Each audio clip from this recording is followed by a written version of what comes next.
Hey folks, this is Vince with Dad's Gaming Addiction, and today we're going to take a very brief look at the game Sunrise City. This game is for 2 to 4 players, ages 13 and up, with the average play time being about 60 minutes. Now Sunrise City is the closest thing I've seen to a board game adaptation of SimCity, but instead of growing a population, players will be building zones and constructing buildings in an effort to gain victory points. Let's just take a quick moment to look at the components and see how the game is played. As far as the components go, let's start with these square tiles over here on the left-hand side. This lone one up here is called the City Hall tile. Think of this as your starting tile. This is placed in the center of the table at the beginning of the game, and players will be able to build off of it. These down here are called community tiles. Basically, these are special tiles that players can place to earn some bonus points as buildings are constructed around it of the same color. You've also got these zone tiles here. Again, these come in varying colors, and basically these allow the construction of buildings. Speaking of buildings, these thicker tiles here are called building tiles. As you can see, they come in 2 colors, though some of them do consist primarily of 1 color. These building tiles also include a number of different point values, which I'll get into a little bit later. But basically, players will be able to place these on top of zones in order to score some points. In the upper left-hand corner here, you have what are called roll cards. At the beginning of the game, each player will get 3 roll cards, and that's a process I'll explain in a minute. But each one has some type of special ability that a player will be allowed to utilize during any particular round. Now there is a meeple up here that's called a protester meeple. That goes hand in hand with one of the roll cards. Now there are bidding tokens up here. Each player will receive a stack of these at the beginning of the game, and basically they are placed on zones during the bidding phase by players, and they allow the construction of buildings by those players during a future phase. These black markers are called floor markers. Basically, these assist players in keeping track of how many floors a particular building has, because players do receive bonus points depending on how high a building manages to get. You've also got a number of these benchmark tokens. Think of these as your victory point tokens. Players will be trying to earn as many as they can in order to win the game. You've also got a scoreboard over here, but this doesn't actually determine who actually wins the game. This just keeps track of whether or not you'll earn 1 or 2 benchmark tokens as you lap this track. For example, let's say that yellow is on the 7 and manages to earn 3 victory points. You could go up 1, 2, 3, and if the player lands on this benchmark star up here on the very top, they'll be granted 2 of these benchmark tokens. However, if they were on the 8 and earned 3 victory points, they would just simply lap past that star and go back down to the bottom of the track. They would only earn 1 benchmark token. As far as game setup goes, you'll place the City Hall tile in the middle of the table. Each player will claim a stack of these bidding tokens and will also take the corresponding score marker over here on the left, just so that they can use it for the scoreboard. And each player will receive a total of 4 roll cards.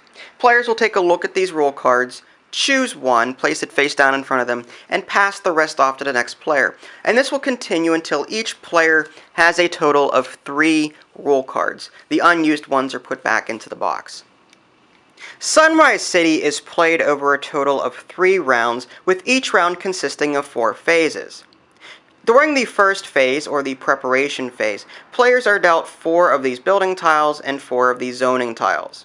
After players have had a chance to look at their own tiles, they'll go ahead and choose one of their roll cards. Again, there are 3 roll cards, 1 for each round of the game. Once players have secretly chosen a roll card, they'll place it face down in front of them, and when all players have done this, they'll reveal them at the same time. The player with the lowest number on their roll card will become the first player. Basically, this allows the player to take the first action during every phase of the current round. The second phase of any given round is called the zoning phase, and basically players take turns placing their zones onto the table. It's important to note, however, that along the edges of these zoning tiles are either waterways or sidewalks. In order for placement to be legal, you have to have at least one sidewalk-to-sidewalk connection. The rest of the connections can be waterway to waterway, waterway to sidewalk, whatever, just so as long as you have at least one sidewalk-to-sidewalk connection. Now, players will continue placing tiles until they run out. However, they will be scoring points during this phase.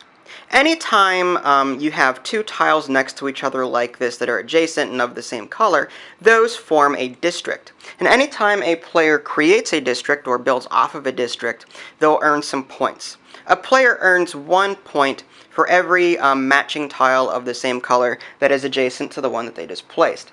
In this case, this player placed this yellow tile here, or an industrial zone here, next to this one, so the player would earn 1 point. Some other things worth mentioning. If a player places a community tile onto the board, they don't get any points for that. However, they are allowed to draw a new zone tile from the stack and then immediately place it, just so that they don't miss out on any points.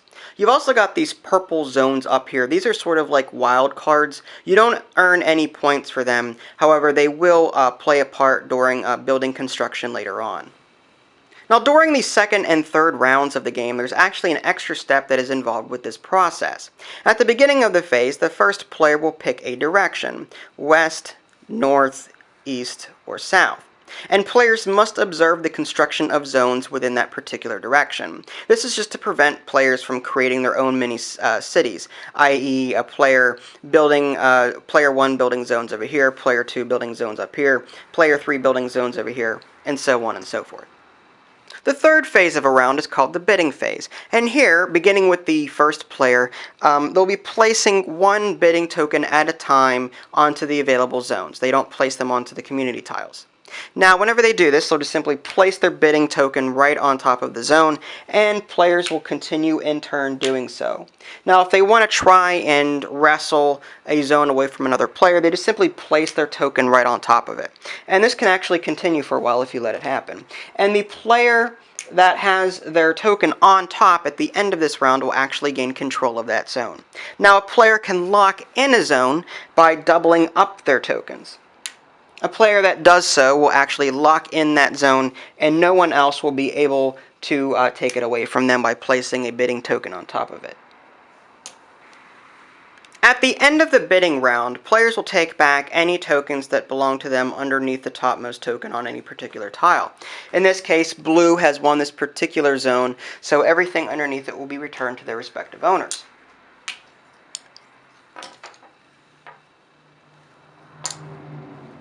In the end, you'll have one bidding token on each of the zones that were bid on during the bidding phase. The fourth phase of any given round is called the construction phase. Here, players will be placing their building tiles onto these available zones. To do that, there's a few placement rules that must be observed. In order for a player to place a building tile onto these zones, they must have at least one bidding token at that location. Now, let's just do this. You've got a building that is red on this side and yellow on this side. So these colors match, allowing for legal placement. Had this been blue, this would not have been legal placement. It's also worth noting that in order to construct a building, there must be sidewalk-to-sidewalk adjacency. Had there been water here, you would not have been able to place a building between these two zones. So once this building is constructed onto this zone, some of these players will earn points depending on who owns it. The player that places the building in the first place will receive 4, which is the center number here, 4 points. And whoever owns that zone, or whoever has a bidding token there, will receive the bonus points listed in the upper left and upper right hand corners. In this case, blue will receive 1 bonus point for having a bidding token on red, and red will receive 3 bonus points for having a bidding token on yellow.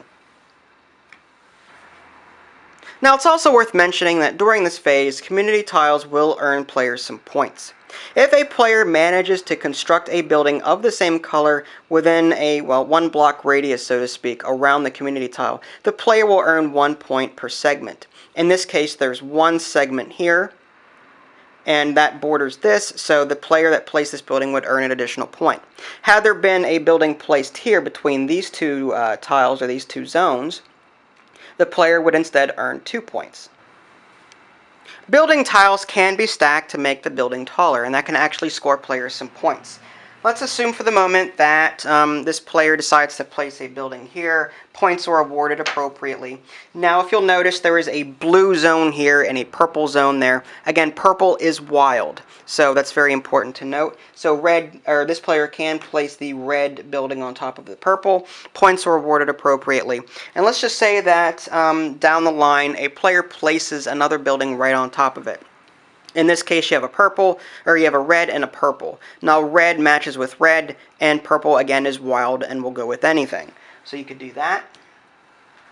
And once a building has reached an even number, you can actually place a certain number of these floor tokens on it.